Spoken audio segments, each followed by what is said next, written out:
полуфиналда мен жергілікті спортшы Макаоның спортшысымен кездестім. Жергілікті спортшы болғандықтан оны айқын басымдықпен жеңу керек екенін түсіндім. Сондықтан өте жақсы жұмыс істеуге тырыстым.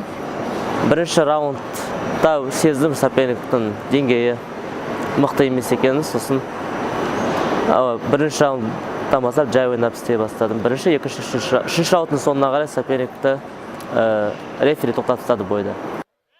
Полуфинал уақытында байқамай оң жақ аяғымды қатты ауыртып алған болатынмын. Бірақ та білесіздер ғой, жүру өте қиын болды, бірақ жүрек жермейді ғой, төбелесу керек болды. Сондықтан мен тренерларыма да рахмет, жергілікті дәрігерлерге де рахмет, мені аяққа тұрғызып, массаж жасап, мазьдар жағып, аяққа тұрғызды әйтеуір. Финал айтатын болсақ, аяқпен жұмыс істей алмадым, өкінішке орай қатты. Бүкіл барымтамды қолмен жұмыс істеуге салдым.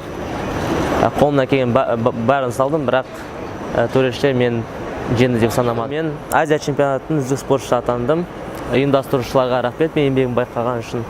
Жалпы осы нәтижеге мен өте ризамын, өйткені оның алдында мен басқа жарыстарда шыққанда 4 жарысқа шықтым, 4 рет қол алған болатынмын. Күміске дейін жеттік, енді Алла жазса келесі жылы алтын болады деп ойлаймын. Жарысқа мен дайындаған менің бапкерлерім Диас Қабдуов, Нұралы Бакировқа үлкен рахмет айтқым келеді, және де мемлекеттік бас бапкер Елхан Аманқұловқа рахмет айтқым келеді. Және де федерацияның вице-президенті Фархат Аманқұловқа рахмет айтқым келеді. Өте жақсы сбор өттік біз осы жарыстың алдында.